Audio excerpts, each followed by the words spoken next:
ఈరోజు పవన్ కళ్యాణ్ గారు ఉమ్మడి తూర్పుగోదావరి జిల్లాలో పర్యటన కోసం అయితే ఇక్కడ చేరుకోవడం జరిగింది. నిన్న రాత్రి 12 గంటల సమయంలో అయితే తూర్పుగోదావరి జిల్లా కాకినాడకి అయితే చేరుకున్నారు. అంటే ఇక్కడ తూర్పుగోదావరి జిల్లాకి సంబంధించి ఇక్కడ నాయకులతో ముఖ్యంగా ఇన్ఛార్జీలతో నియోజకవర్గాల వారీగా సపరేట్‌గా వాళ్ళని ఇండివిడ్యువల్‌గా అయితే కలుస్తున్నట్టుగా తెలుస్తుంది. ఈ 3 రోజులు అంటే దాదాపు ఈ రోజు, రేపు, ఎల్లుండి కూడా ఇక్కడ ఉండే అవకాశం ఉన్నట్టుగా కూడా మనకి సమాచారం అందుతుంది. అంటే ఇక్కడ నియోజకవర్గాల వారీగా నాయకులతో వాళ్ళు రేపొద్దున అక్కడ పోటీ చేయబోయే స్థానాల్లో ఎక్కువగా జనసేన పార్టీ దృష్టి పెట్టింది. అందులో భాగంగానే వాళ్ళని పిలిచి అక్కడ నియోజకవర్గానికి సంబంధించి స్థితిగతులపై ఆరా తీస్తూ పవన్ కళ్యాణ్ గారి దగ్గర కూడా ఆ నియోజకవర్గానికి సంబంధించి పూర్తి స్థాయిలో నివేదిక ఆయన అంటే ఒక రివ్యూ టైప్లో ఆయన తెప్పించుకున్నారు. అదే విషయాన్ని అటు వాళ్ళకి ఎంతవరకు అవగాహన ఉంది, ఇక్కడ పోటీ చేయబోయే క్యాండిడేట్స్ అని చెప్పి కూడా వాళ్ళ నుంచి కూడా అడుగుతున్నట్టుగా తెలుస్తుంది. ఇక్కడ ఉన్నటువంటి కులాలకు సంబంధించి ఓట్ల పర్సంటేజ్ ఎంతవరకు ఉంది, ఏ కులానికి ఎన్నెన్ని ఓట్లు ఉన్నాయి, అలాగే ఇంకా మిగతా సామాజిక వర్గాల వారికి ఇక్కడ స్థితిగతులపై అవకాశం ఎంత ఉంది, అలాగే ఇక్కడ సమస్యల మీద ఎంతవరకు ఆ క్యాండిడేట్కి సమాచారం ఉందనేది కూడా తెలుసుకుంటున్నట్టు తెలుస్తుంది మనకి. అంటే పూర్తి స్థాయిలో ఈసారి పవన్ కళ్యాణ్ గారు తూర్పుగోదావరి జిల్లా అంటే ఉమ్మడి తూర్పుగోదావరి జిల్లాకి సంబంధించి దృష్టి పెట్టి ఒక్కొక్కరిని సపరేట్గా పిలుచుకుని వాళ్ళని పూర్తి స్థాయిలో అడుగుతున్నట్టుగా తెలుస్తుంది. అంటే ఇక్కడ ఈసారి ఎక్కువ నియోజకవర్గాల్లో తీసుకున్నట్టుగా తెలుస్తుంది. ఈసారి ఇక్కడ పోటీ చేయబోయే అవకాశాలు కూడా ఎక్కువ ఉన్నట్టుగా తెలుస్తుంది ఎక్కువ స్థానాల్లో. అయితే దాంట్లో భాగంగానే ఇక్కడ పోటీ చేసే ప్రతి స్థానంలో కూడా గెలుపొందే విధంగా అక్కడ ఉన్నటువంటి నియోజకవర్గ ఇన్ఛార్జీలు లేదంటే రేపొద్దున ఎమ్మెల్యే క్యాండిడేట్లుగా పోటీ చేయబోయే వారికి కూడా సూచనలు ఇస్తున్నట్టు తెలుస్తుంది.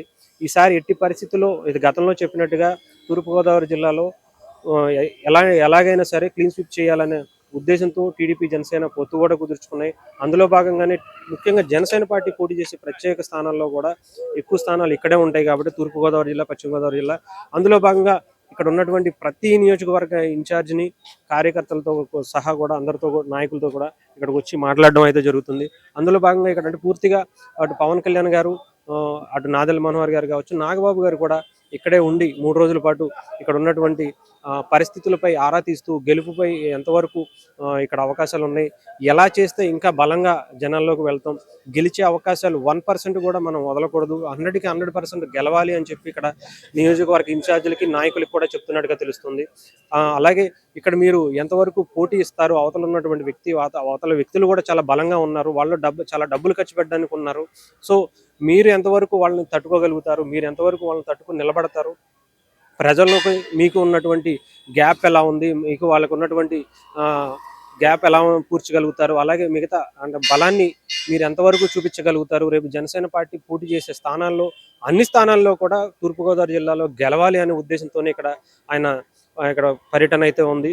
అందులో భాగంగానే ఇక్కడ అటు పవన్ కళ్యాణ్ గారు, ఆయనకు సంబంధించి నాయకులందరూ కూడా ఇక్కడే ప్రత్యేకంగా దృష్టి పెట్టి తూర్పుగోదావరి జిల్లా కాకినాడలోనే 3 రోజులు మకాం వేసి మరి ఆయన ఇక్కడ ఉన్నటువంటి స్థితిగతులపై ఆరా తీసుకుంటూ రివ్యూలు అయితే ఇస్తున్నటువంటి పరిస్థితి అయితే ఉంది. కొంత సూచనలతో పాటు ఇప్పటివరకు ఎవరితో ఈ విభేదాలు ఉన్నా కూడా అంటే టీడీపీతో కలిపి పోటీ చేయాలనుకుంటున్నారు కాబట్టి ఏదైనా విభేదాలు ఉన్నా కూడా ఇక్కడతో అవి ఫుల్ స్టాప్ పెట్టేసి పూర్తి స్థాయిలో ప్రజల్లోకి వెళ్ళాలి. రేపు ఎలక్షన్స్ రేపు అంటే జనవరి 25వ తారీఖు 15వ తారీఖు లోపే ఫస్ట్ లిస్ట్ కూడా రిలీజ్ అయ్యే అవకాశం ఉన్నట్టుగా తెలుస్తుంది. అందులో భాగంగా అంటే కొంతవరకు వాళ్ళకి ఈ నియోజకవర్గంలో మీరు పని చేస్తున్నారు, ఈ నియోజకవర్గం నుంచి మీరు పోటీ చేస్తున్నారు అని చెప్పి వాళ్ళకి చెప్పడం కూడా జరుగుతున్నట్టుగా తెలుస్తుంది.